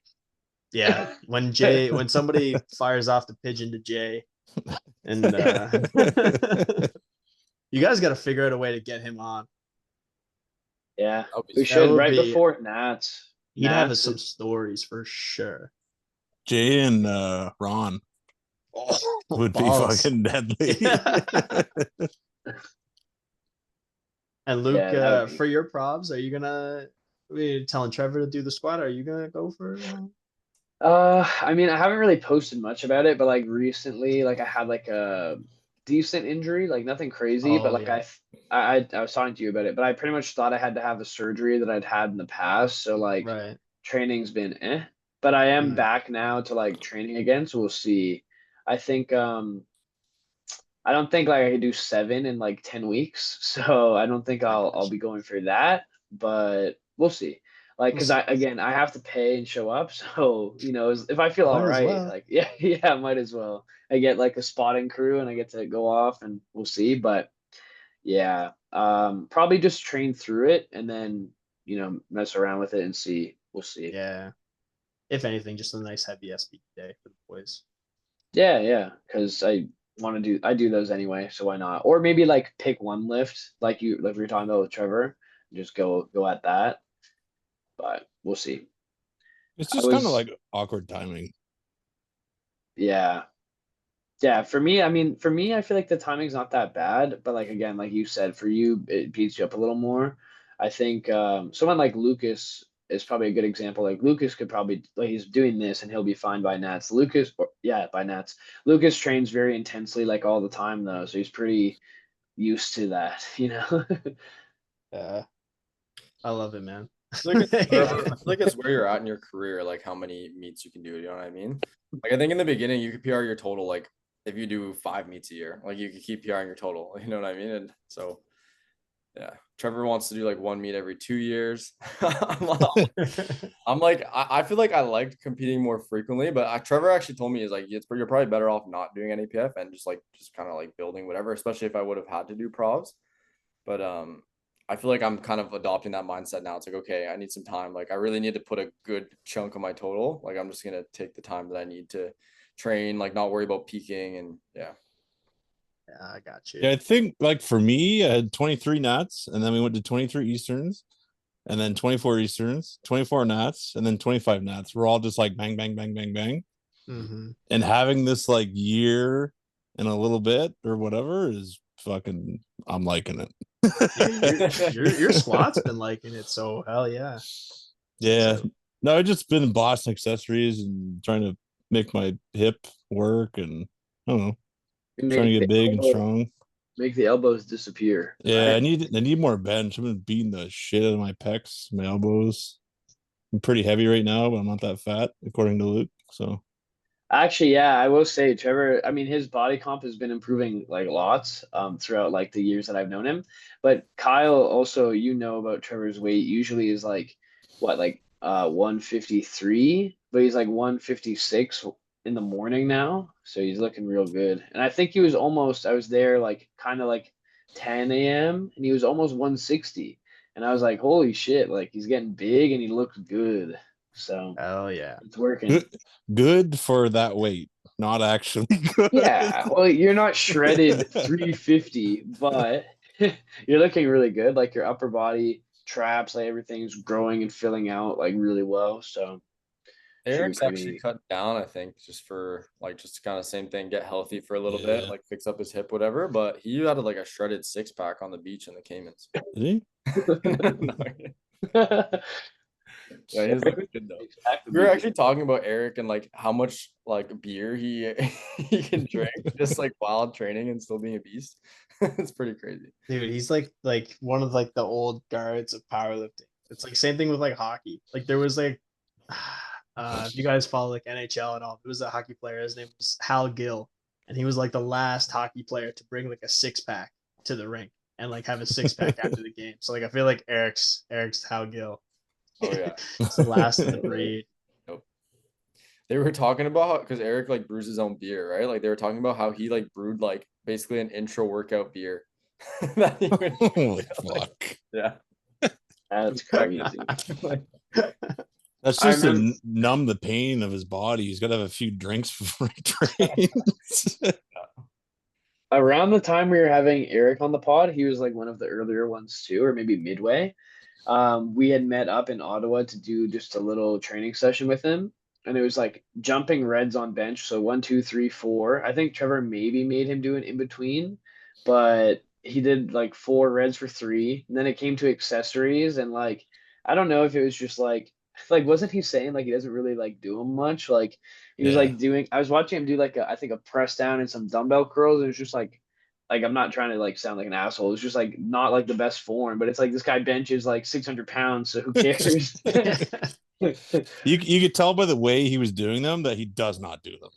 Yeah, like Like, he it was watched a obvious. video and he's trying to imitate what the video was doing. Yeah, But like he's watching a YouTube video before every set, trying to figure out what to do. yeah, he probably I got to go to the washroom, guys. How to bicep curl? It's like no, but yeah, it was crazy, but I mean it works. Like he benches probably mine, Kyle's, and Lucas's bench combined. So Yeah, I gotta change that, man. Holy shit. But he's one of the he's one of the like the greats for like CPU on the men's side. He's our only open male world champ, classic. So like props where it's due. And then that the record that I was chasing initially belonged to him, like 906 at 120. Like that Yeah. stood for a long ass time. So like I mean, however he does it, and he's still hanging around. Yeah, the big Yeah. one for Fucking me is like that was bastard. his 10th national title, like Open Classic national title. Like I don't know how many people have 10. Maybe there is. I'm sure that I don't know, but yeah, that's a lot. It is really cool, especially like nowadays, like this day and age. Like I feel like the competition level for the sport is just rising, rising, rising. So even have lifters who are good, like lifters that you thought about maybe like 4 years ago, like maybe their totals don't even hold a candle to like what's winning now. Like there's juniors that are coming up that are like monsters, like in all weight classes, like men and women. So it's really hard to be at the top that long, that consistently.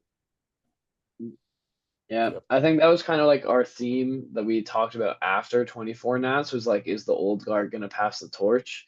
And it's like, no, no one did. Dude.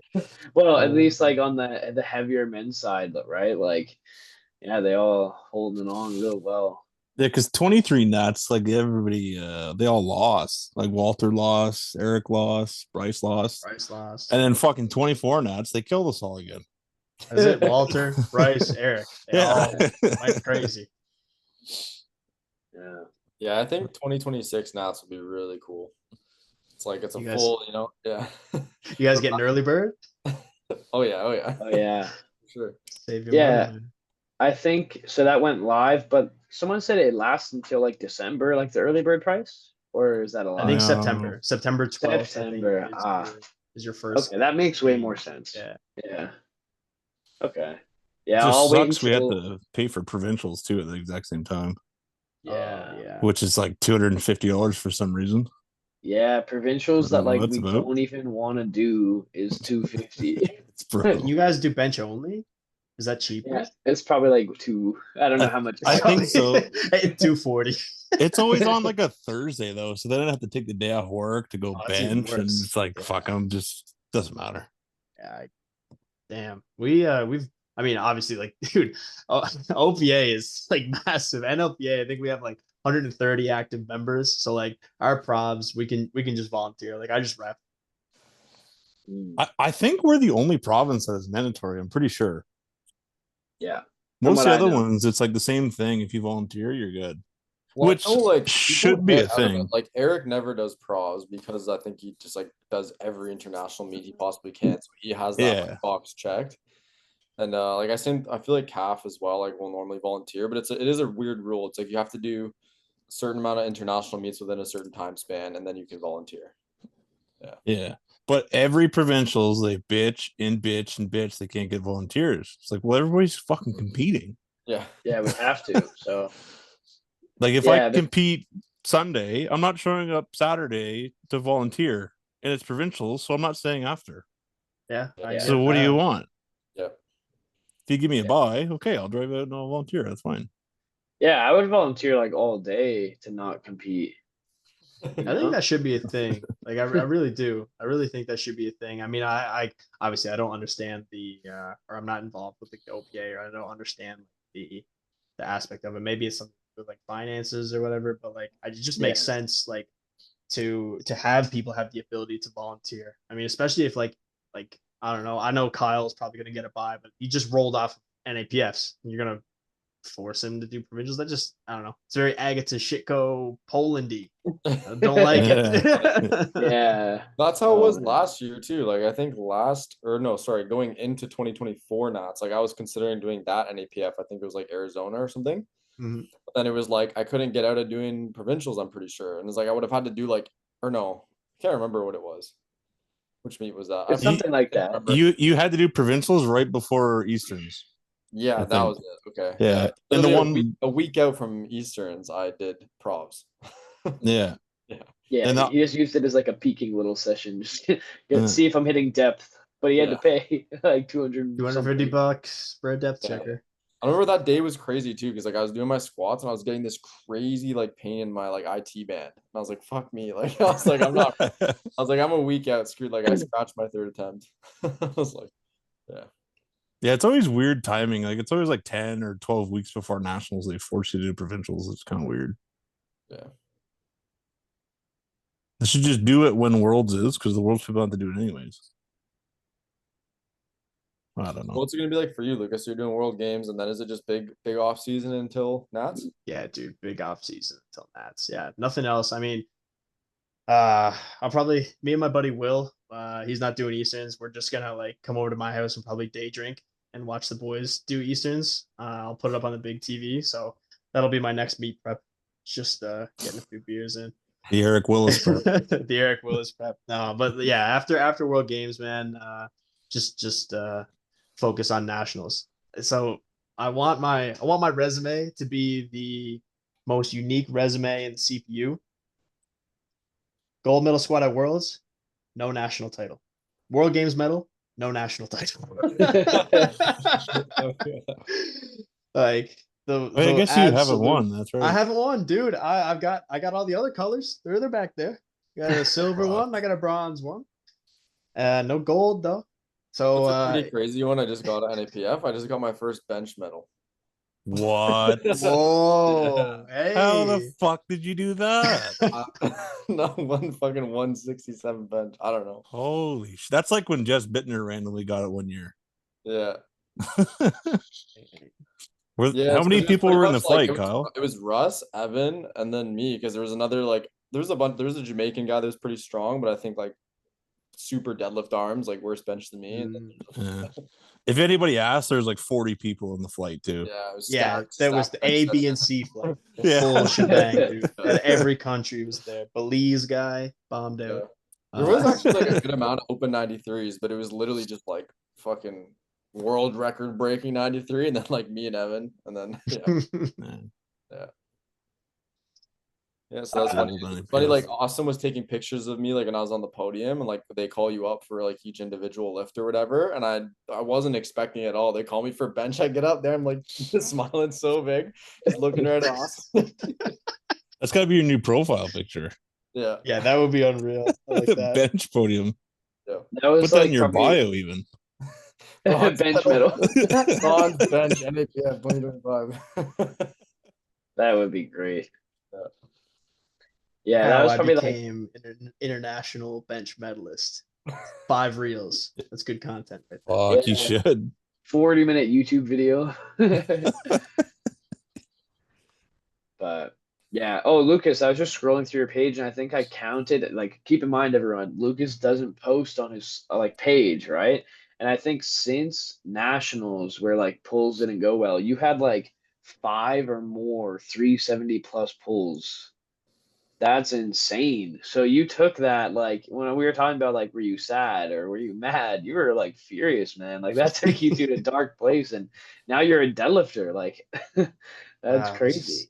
Just got to get it done on the platform, man. Like training's sick. Like it's really nice to have like good training and like confidence building, but if it doesn't translate to the platform, it doesn't mean shit. But but yeah, dude, like I think a key thing for me is just practice. Like you think of like any other sport, you know, there's things that you just need to practice. Like you can train and like do things, but like if there's specific like movements or techniques that you need to practice. So like the more exposure I got with heavy pulls, and like just practicing the lockout, practicing the timing, like I just got better and better at it. And I'm really lucky for me that like heavy sumo pulls, I don't feel any type of way like the day after. Like I don't really get like I don't have any like adductor soreness, like pain, like low back, hips, anything like that. Like I think it's something to do with like how I pull, but I'm fortunate enough to be able to like take those heavy pulls and not have it really impact the rest of my training, you know. Pulls 8:15 and then just goes out the next day. It's fine. Rolls out of bed. It actually hop in the ice bath. Yeah. It fucking kills me sometimes when I do get greedy and chip you, and I feel good.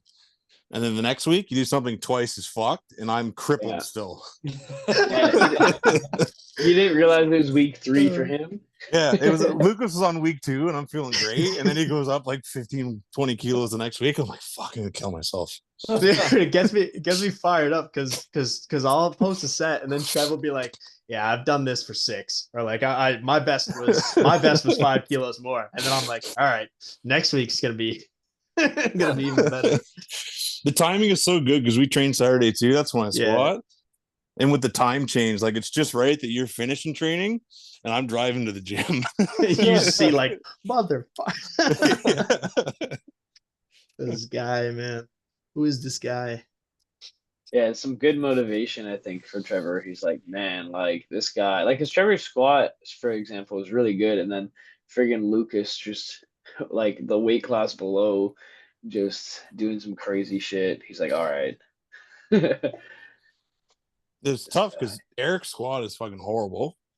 Jay doesn't have the internet. And then even Eric's bench, I'm like, oh, I fucking suck at bench.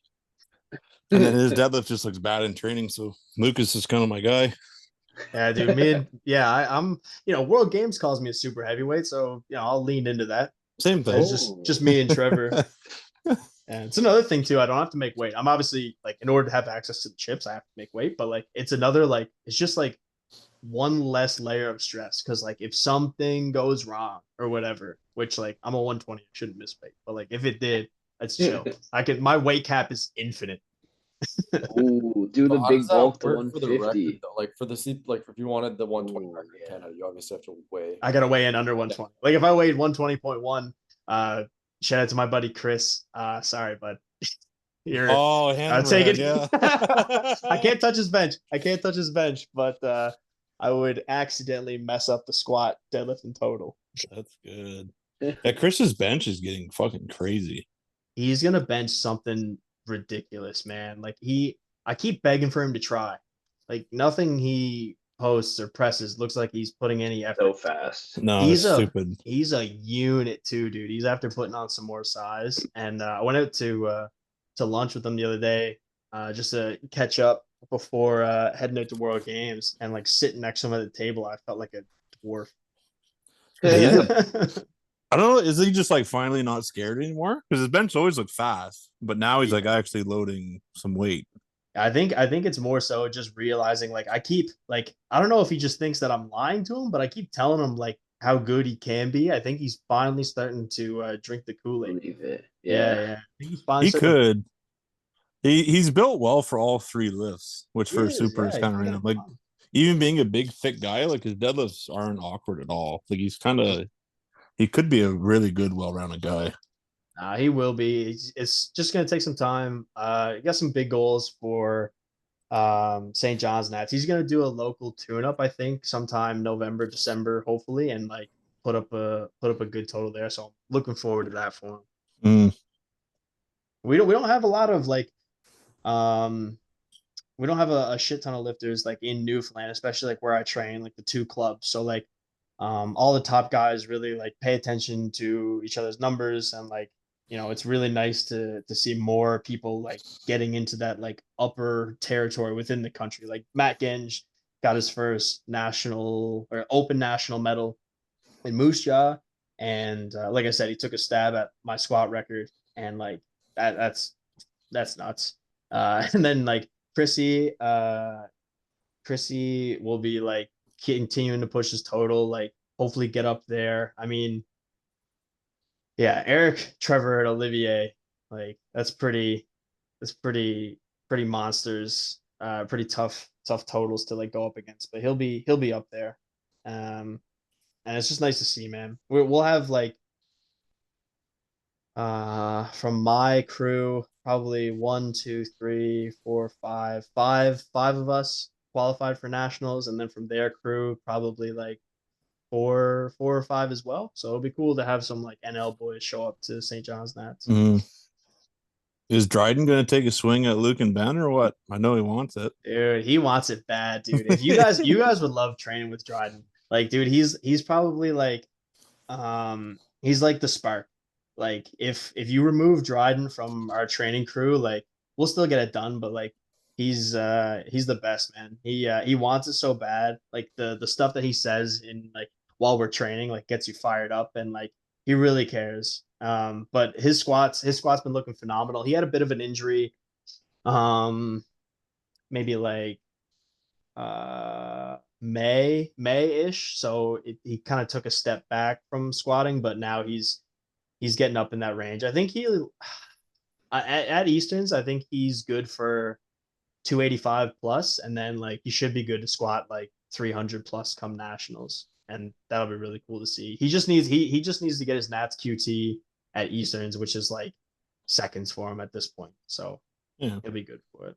he hit a decent squat in a meet earlier in there, didn't he? Yeah, he squat 273 at a local meet that Chris and I hosted to take a provincial record. And then I think he just missed out on like 280 and a half. But like, honestly, like the massive adrenaline dump after 273, like, Yeah. I think the provincial record before that day was like 257 and a half. So he hit something big in the gym after too, didn't he? Like 290 or 290. something? Yeah, 290. And he's gotten a lot more like consistent with like his depth and like just his technique overall. Like some of his squats maybe like looked some type of way on camera, but like it's gotten a lot better. He's building something cool.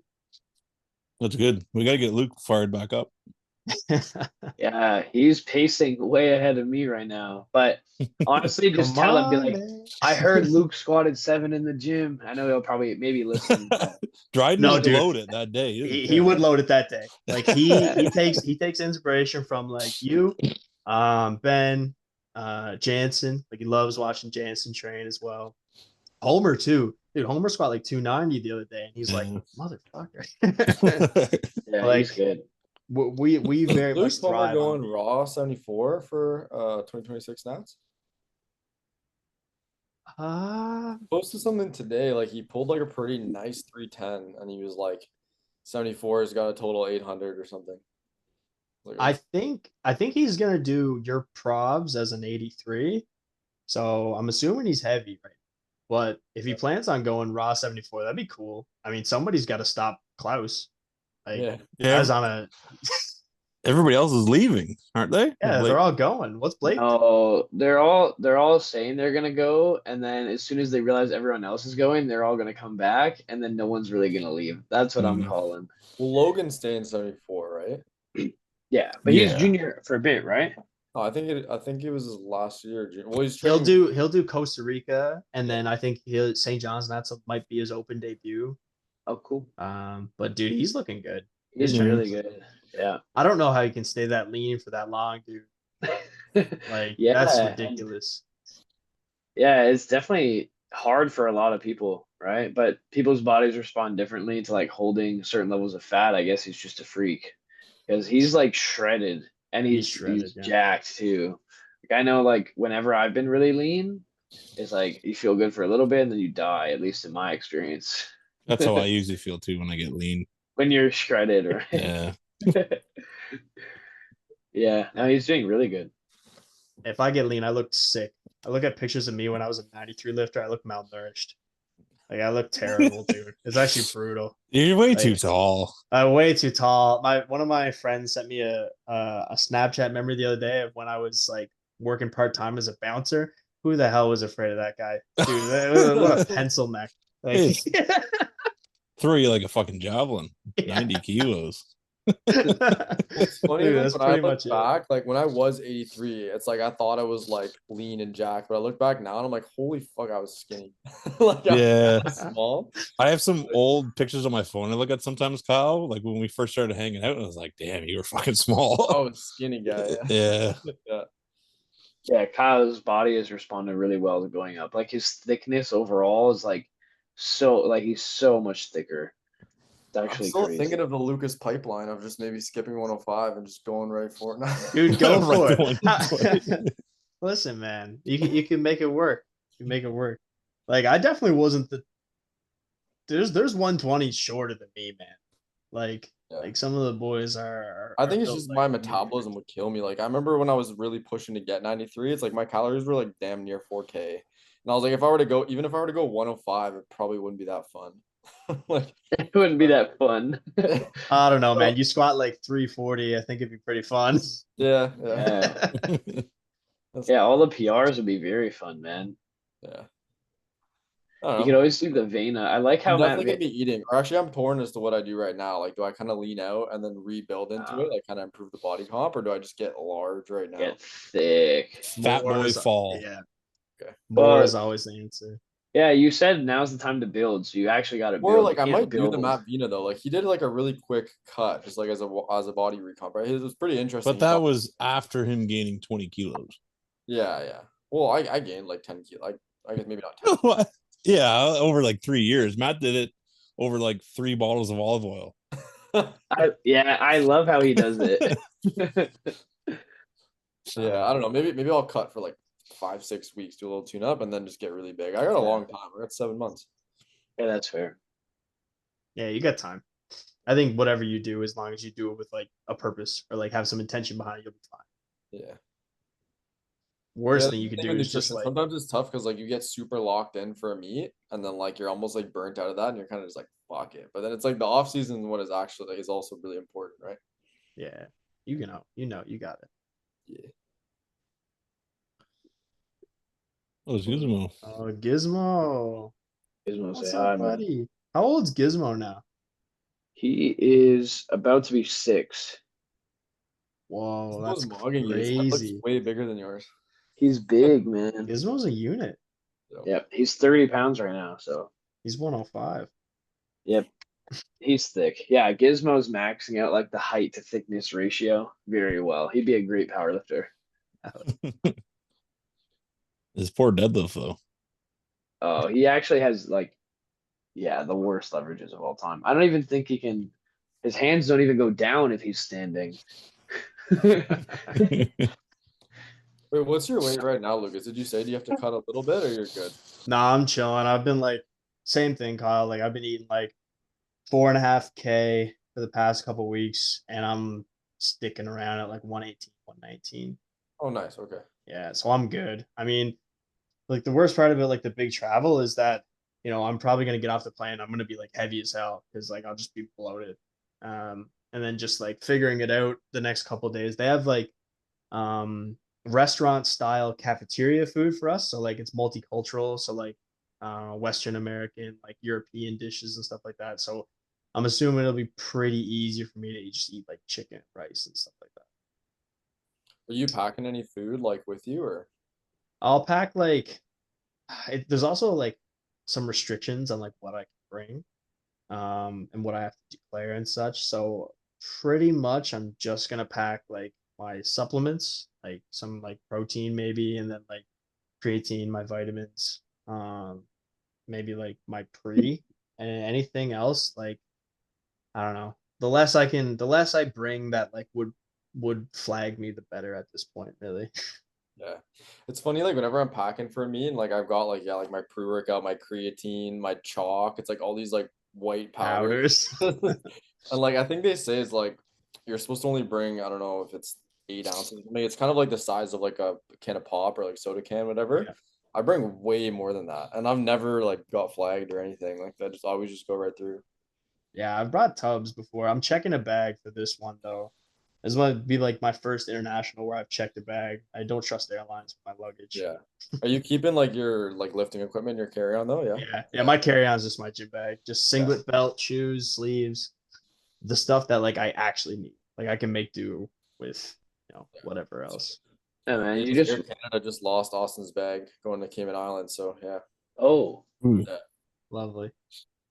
Yeah, so he was like washing the clothes in the sink and stuff like that because he was short of clothes. It was actually not bad though. Like I think because they lost his bag, they were like comping him for all the stuff. Like he was able to buy a bunch of clothes, and like Cayman Islands is super expensive. All we could find was like a polo store. So like he bought like whatever t-shirt, underwear, and shorts. It was like $350.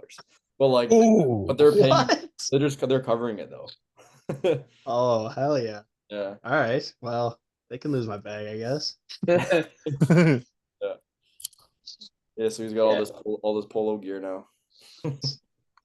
Yeah, if they lose your bag, Lucas, you can just walk around with the singlet on so everyone knows you're a power lifter. Yeah. Yeah, exactly. Just walk around with like Canada spray painted all over me. I was gonna say you could just steal Joe Jordan stuff, but he's fucking tiny.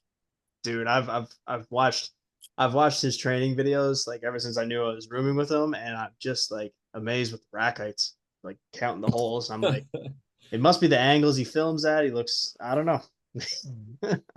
If you Yeah, do I a think Pepe, I'm sure he'll have some tricks. I'm pretty sure he's cutting like 5 kilos or more. Like I think he does a big cut, right? he's Yeah. huge. Well, huge, but Trevor's gonna get mad if I say that. But he's very jacked for 66. I can't imagine him and Panna probably have a similar cut. It seems.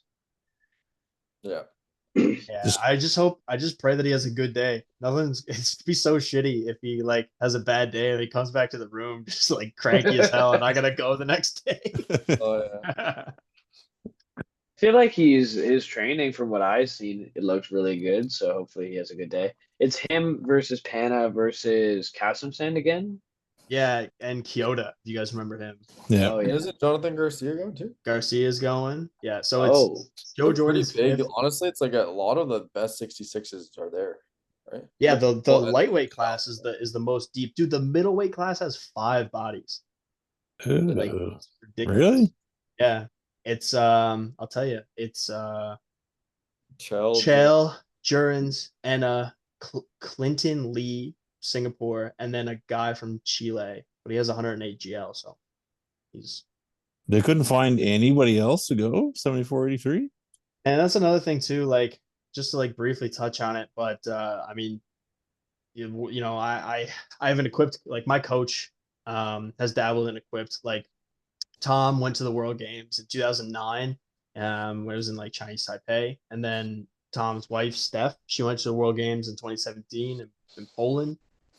So like I'm very like in touch with like how special the World Games is and how much it means to like powerlifting, especially on the equip side. Like obviously it's the first classic one, but like equip lifters, like they like only really care about the worlds that qualifies you for World Games. Like World Games pinnacle for them versus like classic, it just is like, oh, we get to go do this thing next year, I guess. Like nobody really like understood or like knew the significance of the meet, and because of the participation, I don't know if it'll come back, man. This is a trial run for Classic. Like this, I might have the distinct honor to compete in the inaugural and the final. Like I don't know, who knows? yeah, that would suck if that was That the would case. suck. But there was a Yeah, lot of people that dropped out. How is it gonna work in the middleweights then? Are they gonna have like a 5-person flight? yeah, 5 person flight, and it's got to be timer, I guess, which sucks for viewership. Yeah. For wow, supers, that we will got suck. 8, so we'll make it work. It's all Russ's fault. Why did he do that? Why would he do that? Yeah. I also don't know if Sheffield or like SBD is even considering anybody from World Games for Sheffield because SBD is 100% not affiliated with World Games like at all. Yeah. So I don't know if they're even gonna look at the World Games results, but you know, maybe I'll test the waters, see if I can total like 980 Yeah. and figure it out myself. It makes no sense because I feel like if we did one day like kind of make it to like an Olympic level, for example, I feel like they'd be all over it. Because like, why would they not? Like, I don't, Yeah, like it's this just is advertised the in other sports too. Because I'm sure like probably half of the other sports that are there do squat, bench, deadlift, and yeah, need a pair of knee sleeves. yeah, exactly. Like I don't know, our sport is training for other sports. So like I'm sure there's a market for it and like there's some interest there. So Yeah. we'll see. You know, I'll take Maybe the there's some other opportunity that I hoops have. you have to jump through though to be like a sponsor of the World Games or like to Yeah, it's a convoluted fucking Definitely. disaster. Yeah. It could have just been a huge price tag, and they were like, "This doesn't make any sense." Yeah, that makes sense. So I know for getting into the Olympics, like the amount of money the sport needs to like even start the process is like unfathomable. That's crazy. How does it? It's the same team kit though that you wear for like World Championships, right? Like you get the same team kit and stuff. Fowler just emailed us and was basically like, "You guys need anything?" And we didn't like they didn't send us a kit. They were basically just like, if you know, are missing something or if you need a new piece, we'll give it to you or whatever. Okay. So, I mean, I'm still under contract with SBD, so I'll wear like all of my SBD gear. But I'm rocking the reflect sleeves, dude. I don't know what you guys think, but like, there's something special in those blue ones. They're tight as hell. Yeah, yeah. I gotta wear medium in those, Trevor. I I can't don't get know. away I with find like smalls. I got the mediums and the reflect sleeves too, but that was when I was first coming off of like wearing smalls. I wear all mediums now because I found like the smalls were just like killing me. Like I don't know, like my like It was almost hurting my knees to the point where like it wasn't Yeah. happening to me. Yeah. Dang. Yeah. I moved up to 2XL for the summer. Too fat to be fucking fighting those XLs in this heat. To me, like having the knee sleeve that was like too tight was almost like changing the way that you squat. Like, you know what I mean? It's limiting your ability to like let your knees go forward. It's weird. Yeah, that's Like, it fair. just wasn't helping. That's fair. Yeah, I was fun before, like when I was young and dumb and trying to put on tight sleeves, that it actually would hurt my knees. Like wearing them way too small. Yeah. But I don't know. For me, it's like I would put on a pair of small sleeves, but it would typically be for like normally my regular training, I'd wear mediums. Whenever I'm doing reps, it's like I'm not trying to wear smalls because just like all the blood is gonna pool like in my legs. Yeah. But say I'd have a heavy squat and I'd put on the smalls, my knees would get like brocked. But like that could also just be because of the heavy squat. Yeah. Yeah, is it the squat or the sleeves, right? Yeah. But then I just I gravitated away from wearing the smalls anyways, and like my squat's the same. I think the day that I decided to give up on the smalls was PEI Nats. I was in the back room, was ready to take my last warm up, and my right leg was completely dead. And I looked at Tom. I was like, can't feel the leg, foot's dead. And he was like, really? And I was like, yeah. He's like, you got to take this in a minute. So I left my small sleeve on my left leg. On my right leg, I took off the small sleeve, was just like bashing my leg because it was a hockey ring. So I was just bashing my foot off the cement to like get some feeling back. And then I threw on like a medium red, like the classic sleeve or whatever. So I squatted in PEI with one small. And then I was like, I'm never risking that again at a meet. So I just gave up on the smalls. The tiniest amount of benefit that you would get from it is like not worth. Yeah, it's not worth that risk. Like that was the shittiest feeling ever to like I was like, I'm just gonna push through. Like my foot's a little numb. I can tough it out. And then I was like, no, I'm gonna if I try to walk this out, I'm fold. Yeah. Yeah, I think when you're squatting that much, the sleeves aren't doing that much. If you weigh like 60 kilos and you're built like a twig and you put an Inzer on, yeah, it's probably gonna do quite a bit. But yeah, I didn't really get that. I mean, I'm sponsored by SBD saying it now, but like I didn't really get the drop back from like the sleeve conversion. Like you said, like when you're up in like the mid 300s or whatever, like doesn't really matter. Like, you just gotta squat it. Oh, there's Luke. All right, well, I gotta eat. I don't know about you guys. Yeah, I'm gonna get smaller than I am. Yeah. But yeah, Lucas, thank you again for coming on, man. I'm very excited to hear about your experience and watch you kill it and watch that 10-plus-year-old record get demolished on the squat no matter what. But yeah, no, man, best of luck. We're very excited and we're happy that you came on the show again, being the first two-time guest. It was an honor to have you again, man. I really appreciate it. Thank you guys. I look forward to this. As soon as Trev reached out, I was pumped. But yeah, I'll go over there, give it my best, chat when I get back, and hopefully have some hardware to show you boys. Fuck yeah, man. Yeah, enjoy it too. Like, no matter the outcome, obviously it's gonna be amazing. But just enjoy that experience because, like you said, imagine it's the last and only. Yeah, exactly. Can't take it for granted. Make the most of the opportunity that you have, right? Yeah, man. Live it up. And Lucas.Wiseman on Instagram. Everyone go follow him. Is that it? Did I mess that up? Let's I think see. that's it. I think that's it. Yeah, we'll call it that. Something like that. Something like that. Yeah. All right. All right, man. Well, you have a good rest of your night, and thank you again. All right. Thanks for having me, boys. All right, guys. Peace. Bye. Good work, everybody.